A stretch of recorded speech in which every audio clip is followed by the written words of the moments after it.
न बोले तुम न मैंने कुछ कहा। मम्मी, इन दोनों ने मेरे पापा को चोर कहा। देख रही हो, ऐसे ईमानदार लोग कहाँ मिलते हैं भला। बेटा, बड़े होकर सही राह पे चलना और ऐसा कुछ मत करना जिससे तुम्हारे खानदान का सर शर्म से झुक जाए। लोग पापा के बारे में ऐसा क्यों बोलते हैं?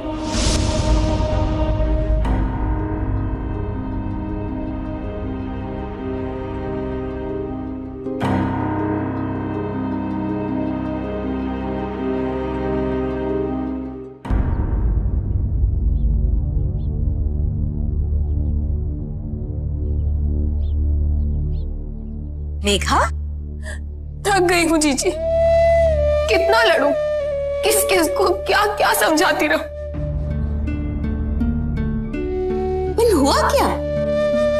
नन्ही के स्कूल से आ रही हूँ, उसके प्रिंसिपल ने बुलाया था, सस्पेंड करने की धमकी दी है। हाय हाय, क्यों? नन्ही ने 2 लड़कियों के साथ मार पिटाई की। सच्ची? 2 लड़कियों को एक साथ? है? मजाक की बात नहीं है जीजी। पर मारा क्यों? उन्होंने अमर को चोर कहा।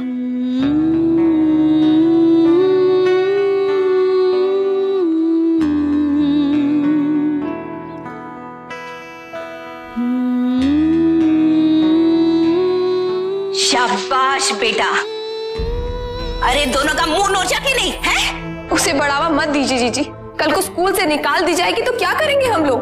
पर मेरे पापा चोर नहीं थे, तो श्वेता और पिंकी ने ऐसा क्यों कहा? गलती मेरी नहीं है मम्मी।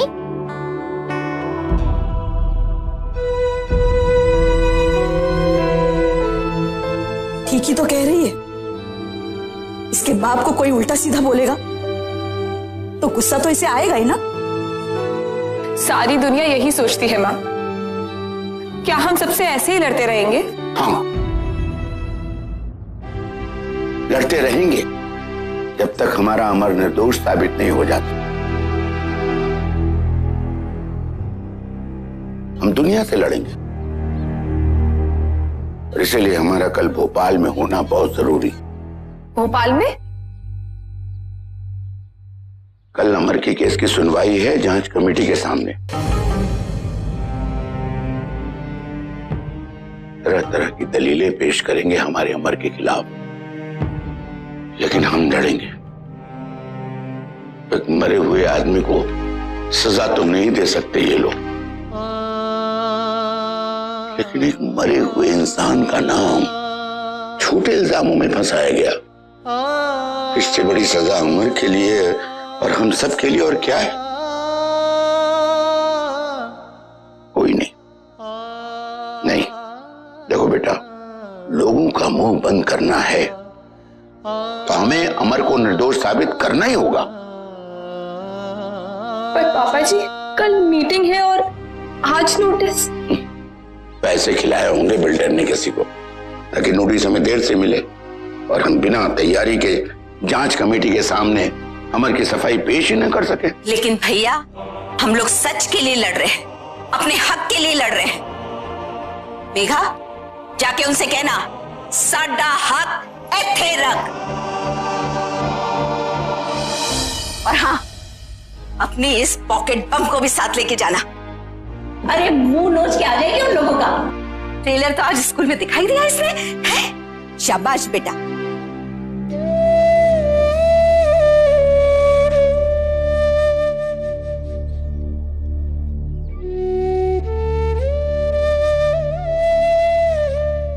मुझे एक दिन के लिए अपनी हिम्मत उधार दे दे नन्ही।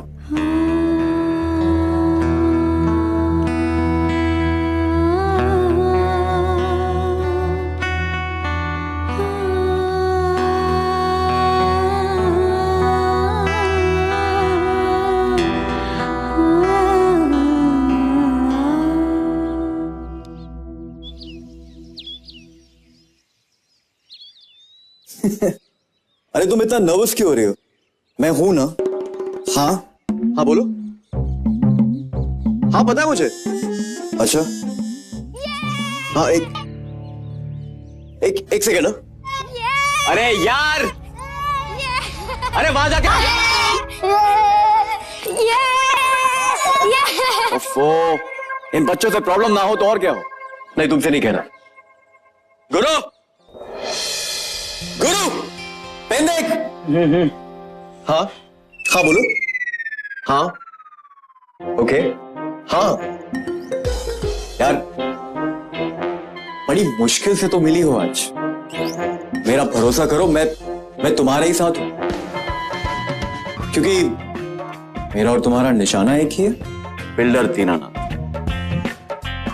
Okay then, see you there nightingale. Good job Mohan Bhatnagar. क्या देख रहा है बे?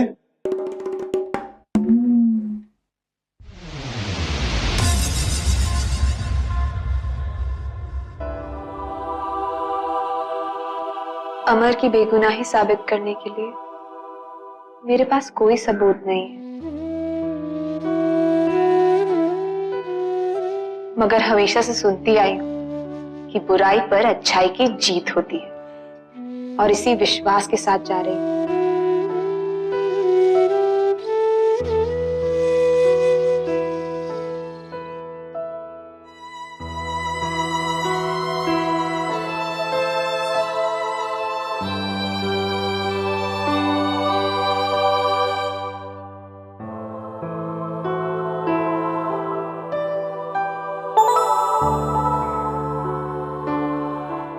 All the best mummy.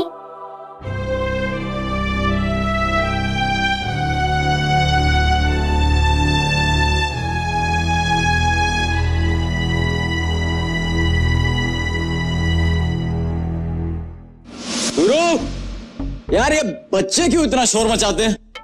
क्योंकि वो बच्चे हैं। वाह बेटा, बहुत ही प्यारा जवाब दिया आपने। इंटेलिजेंट हट। अपन ने कहा था ये घर लेने के लिए, हैं? तुम्हें ही मच्छी पड़ी थी। अब तो पता नहीं और क्या क्या होगा इस मोहल्ले में। नाश्ता रेडी है, खाओगे या फेंक दूं? अरे यार ठहर जा, मुझे हो रही है देर, तो मैं तो निकल रहा हूं। हट। अरे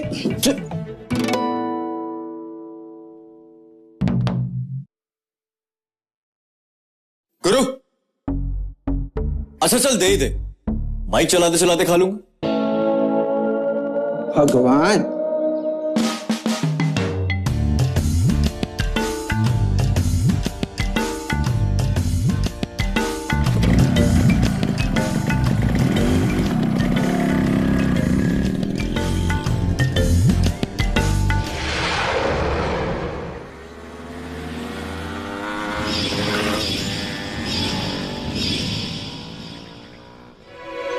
अरे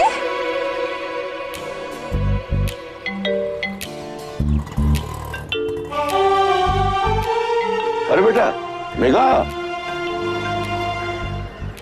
क्या हुआ? काली पीली देख ली क्या? नहीं पापा जी, कुछ उससे भी ज्यादा मनहूस।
सुनाए दीनानाथ जी भी आ रहे हैं।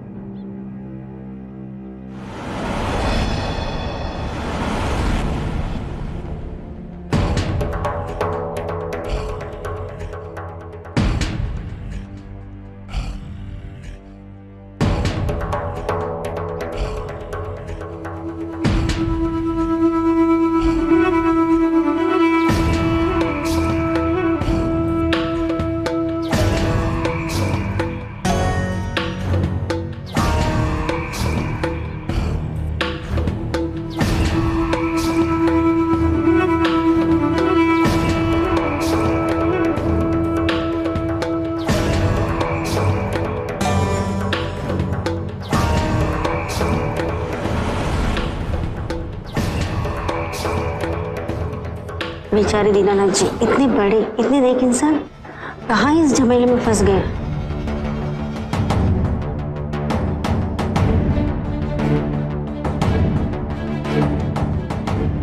मैं मेघा व्यास, स्वर्गीय अमर व्यास की पत्नी, और ये उनके पिता मिस्टर वेदकांत व्यास। आज कटघरे में खड़े होके उसकी बेगुनाही साबित करने की नौबत ही नहीं आती। अगर अमर मेरी बात सुन ले तो। भाभी आप भी ना हमेशा एक ही बात लेकर बैठ जाती हो। तो सच नहीं कह रही हूं क्या? अमीर घर की लड़की से शादी की, उसके घर वालों की मर्जी के खिलाफ, सिर्फ उसके माँ बाप को यह साबित करने के लिए कि वो कितना बड़ा आदमी बन सकता है। तरक्की का भूत सवार हो गया था उस पे, चला गया वो ये नौकरी करने। भाभी ऐसा नहीं था कि मेघा के माँ बाप को कुछ साबित करना चाहता था अमर। अरे अमर तो हमेशा से तरक्की चाहता था, ताकि आपका और भैया का सर गर्व से ऊंचा रहे, और सिर्फ इतने पैसे कमाना चाहता था ताकि हम सबका अच्छे से ख्याल रख सके। रख लिया ख्याल, मिल गई तरक्की, हो गया सर ऊंचा।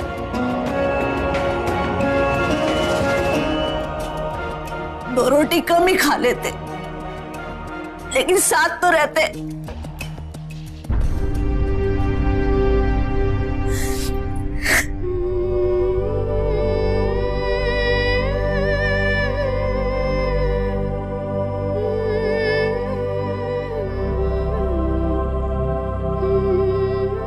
सर, दोनों पार्टीज मौजूद हैं।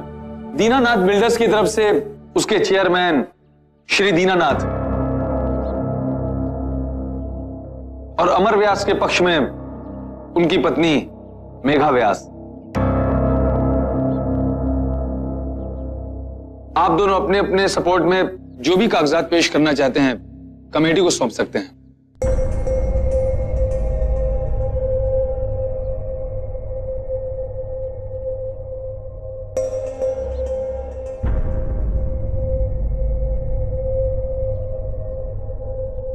ये उनकी पासबुक, हमारी सारी जमा पूंजी, चल अचल संपत्ति की लिस्ट, एफिडेविट। क्या साबित करना चाहते हैं तेरे कागजात? सुन, क्या इससे मेरा बेटा जिंदा हो जाएगा? वापस मिल जाएगा मुझे मेरा बेटा? अरे तेरे पति ने कुछ रुपयों के लिए इतने बेगुनाहों की जान ली है। वो कमीना अगर इस हादसे में नहीं मरता तो मैं उसे अपने हाथों से मार देती। मैंने क्या कर रही? मैंने अपना बेटा खोया है। छोड़िए इसे। मैंने भी अपना बेटा खोया है, मैंने भी इस हादसे में। अरे आपकी इस दौलत पे कितने बेगुनाहों का खून लगा हुआ है। आप इससे कभी खुश नहीं रहोगे। ये एक माँ की बद्दुआ है। मेरी तरह तुम भी तड़पोगे, तुम कभी सुख से नहीं रह पाओगे। तुम पर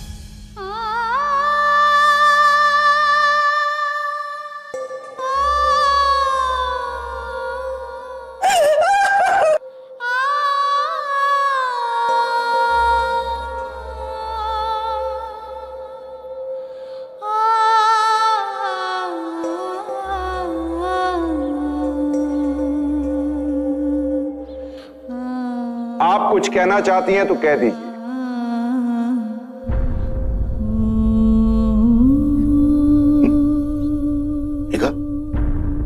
नहीं नहीं बेटा, इस समय बेटा हम कमजोर नहीं पड़ सकते बेटा, है ना। देख देख कैसे हो सर उठा के हमारी ओर देख रहे हैं। बेईमान लोग है, बेईमान लोग।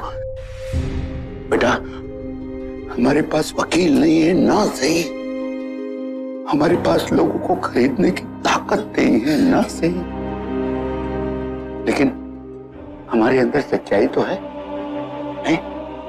देख बेटा सोच सोच, अगर इस वक्त अपनी नन्ही हमारे साथ होती है तो इनकी यही धुलाई कर देती। बेटा नन्ही से जो हिम्मत उधार लेके आई हो, उसका इस्तेमाल करने का वक्त यही है। देर मत कर बेटा, हिम्मत रख ना, है ना, हिम्मत ना बेटा।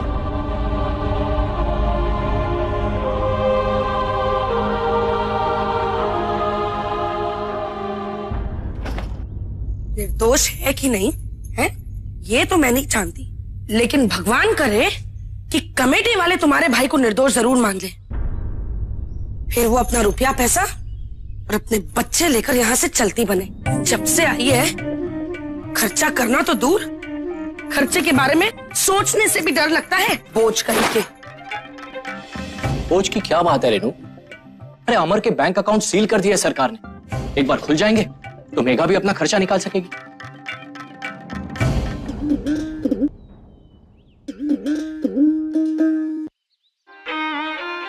अब इस खटारा के बारे में क्या सोचा है आपने?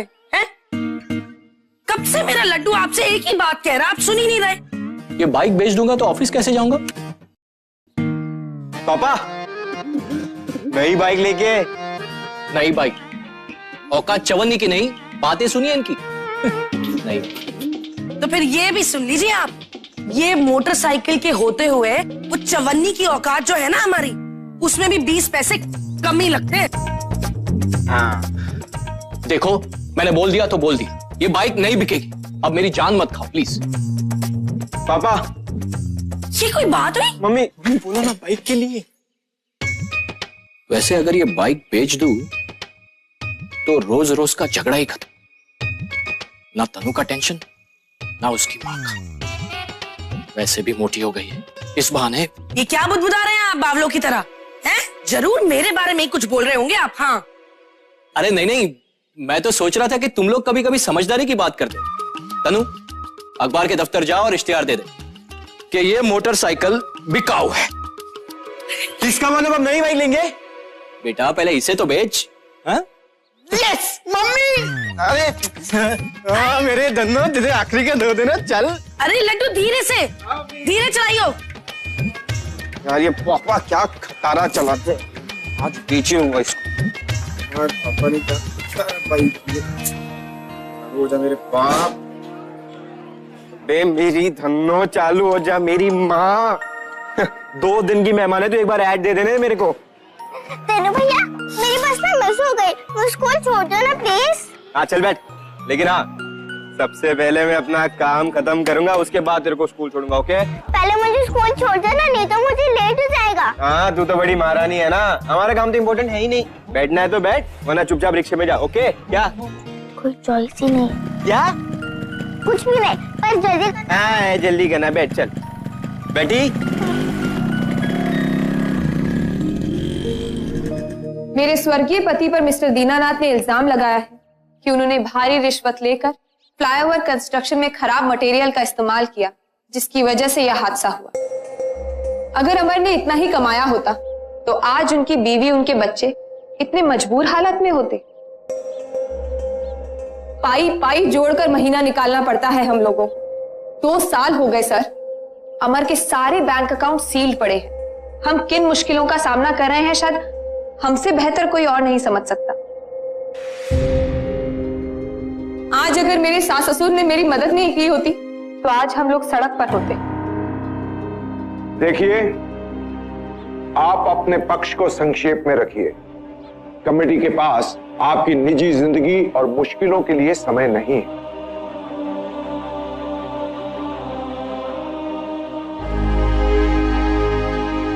उस हादसे में 25 लोग मारे गए, मेरे पति भी उनमें से एक थे। लेकिन अगर अमर भ्रष्ट होते तो क्या उन्हें पता नहीं होता कि उस फ्लाईओवर में खराब मटेरियल यूज किया गया है और उस फ्लाईओवर के गिरने का खतरा है? क्या ये जानने के बाद भी वो उस फ्लाईओवर पर काम करने का जोखिम उठाते? नहीं, कभी नहीं। उनका उस फ्लाईओवर पर दिन रात काम करते रहना सबूत है इस बात का कि वो निर्दोष थे और उन्हें इस मिलावट के बारे में कुछ भी नहीं पता था। मरने वाले बाकी 24 लोगों की तरह वो भी किसी और के करप्शन का शिकार हुए थे।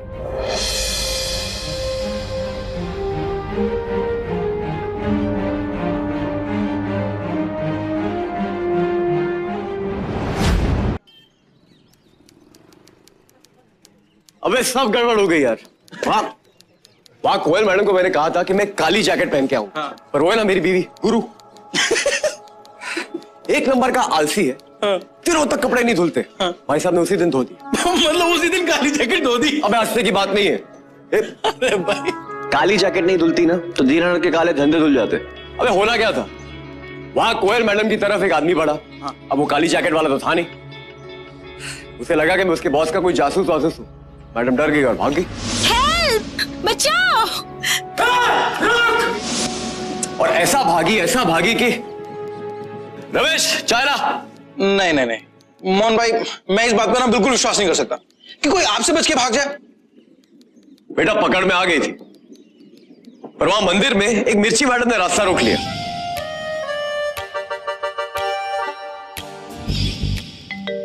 मिर्ची मैडम पागल थी पूरी, सारे किए किराए पे पानी फेर दिया। दीनानाथ कंस्ट्रक्शन। देखिए सर,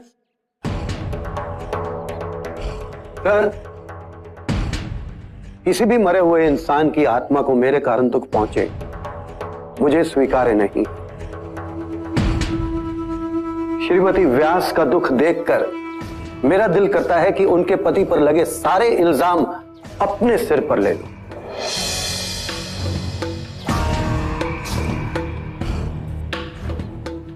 लेकिन इस हादसे से मरने वाले और भी बहुत से लोग जिनकी आत्मा की शांति के लिए सही न्याय का होना बहुत जरूरी है। जो भी दोषी हो उसका नाम सामने निकल कर आना चाहिए। सर, मेरे वकीलों ने सभी डॉक्यूमेंट्स आपके सामने पेश किए हैं। आगे कमेटी जो फैसला करे, जो तय करे, मैं उसे आदेश मानकर स्वीकार कर लूंगा। मुझे और कुछ नहीं कहना।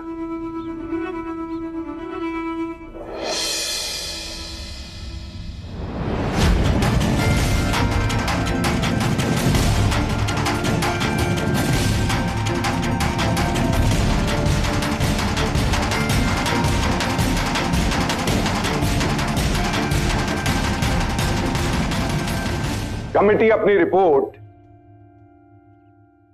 इस महीने की 30 तारीख को पेश करेगी। कौन दोषी है और कौन निर्दोष, इसका फैसला तभी होगा। ये दोषी है, दोषी है, दोषी है, और यही मुझे साबित करना है। ऐसा लगता है कि ये कोयल दोबारा मिलेगी। एक बार मुझे वो प्रूफ लाकर दे दो, फिर देखना करप्शन पर ऐसा खुलासा होगा कि पूरा इंदौर हिल जाए।